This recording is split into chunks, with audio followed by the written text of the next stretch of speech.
if you commit to following each of these steps for the next 4 weeks, and you take a video of yourself doing case in week 1, and then you take a video of yourself doing case in week 4, you will be amazed at how far you've come, and you'll be that much better in the interview. So a year ago, I was working in investment banking and trying to break into consulting. I didn't have a lot of free time because I was working 70 to 80 hours a week. I'd never done a case interview before in my life, and quite frankly, I didn't even know what a framework was. But what I did have was knowledge on how to get up to speed really quickly on the casing process. And ultimately, that helped me land an offer at BCG, which is one of the big 3 management consulting firms consisting of McKinsey, Bain, and BCG. So today I'm going to give you an extremely practical roadmap to follow to get up to speed with casing in just 1 month. And I know there's a ton of resources out there online to the point where it can become overwhelming sometimes, especially if you're someone who's never done case before, or you're just starting out and you don't know where to start and you feel overwhelmed with all the options out there. I'm going to be super tactical about what exactly you should do in each week so that you can progressively improve and get to the point where at the end of the month, you'll be able to case successfully at a top consulting firm. And while it is going to require a good amount of dedication, I'm going to be focusing on the 20% of work that's going to lead to 80% of the results so that you can get the most bang out of your buck. I want to help you guys out so much that I've also put together this completely free checklist that I'm giving out for free, so you can download that if you click the link in the description. But anyways, let's get into it.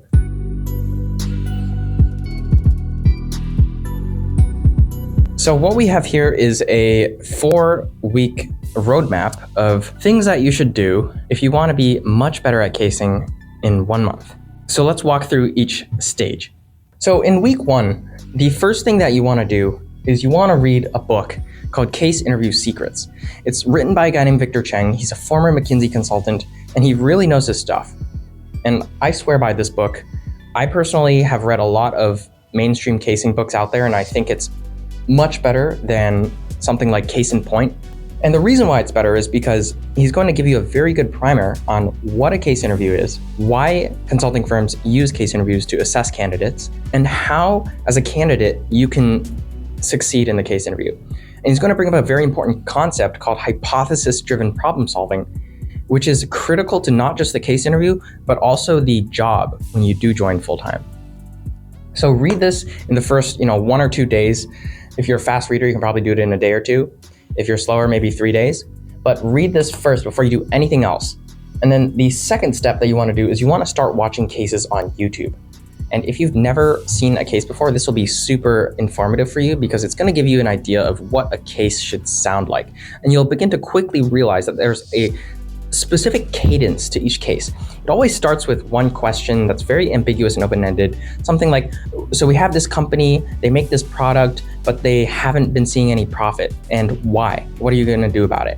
Or we want to enter a new market, or we want to start a new product. What should we be thinking about? Something very open-ended and ambiguous. And then it's followed by 2 or 3 follow-up questions, one of which is usually a quantitative question. So something like a market sizing question or a break-even analysis. So once you've watched a good number of cases, there are some good examples out there. You want to start practicing a live case with a friend. And I say a friend because for most people, if you haven't started casing before, it's going to be kind of scary for you. And you're going to want to do it with somebody that you're relatively comfortable with because quite frankly, your first case is going to be really shitty and you need to have someone who isn't going to judge you or make you feel bad about it. And the goal here is really to rip the Band-Aid off on your first case, which never goes well, and really just get started with the casing process because we're not going to improve if we don't do our first case. And then the fourth thing, which is definitely still very important compared to the other steps, is we need to start networking with consultants. And this is really important because in the following weeks, we're going to start casing with actual consultants at the firms that we want to work at. And they're going to give us really good advice and feedback. So start this in week 1 so that you have a good pipeline for the following weeks. Okay, so moving to week 2 though, this is where we really start to dial in with the case practice. And there's going to be solo case practice and also casing with consultants. Let's talk about solo case practice first. There's 2 components of solo case practice. The first is going to be what I call case starts. This is something that a mentor of mine taught me, and that is when you only do the first 10 to 15 minutes of the case. You only do the first question in the case. And the reason for this is, first of all, if you're a student or you're working full-time like I was when I was in investment banking, you're not going to have a lot of time. You're not going to have 45 minutes to an hour to sit down and do a full case every day. But you probably do have 10 to 15 minutes to sit down in the morning before work or before classes to do a case start, which is just the first question. You read the question and then you come up with a framework for it, and then you come up with the key questions that you would ask. Boom, done. That's it. And if you keep doing that, you're going to get really good at the part of the case that scares the most people, which is the beginning, because it's often the most ambiguous and the most open-ended part of the case. And so the second piece is going to be full cases. You want to do at least 2 to 3 full cases every week. And so what this means is you sitting by yourself in a room or at a desk where you're very focused, turn off your phone or put your phone somewhere else and read through the case, try to answer each of the questions on your own, and then at the end, read the solution of the case so that you get a sense of where you went well and where you went wrong. And it's also going to give you a good idea of what the person who developed the case was thinking and what topics are important to ask about next time. And the second piece of this, which is tied to the case practice, is mental math. And unless you're a math major or an engineering major, or you're just a math genius, most people are going to need to do a little bit of prep to just improve their mental math casing abilities.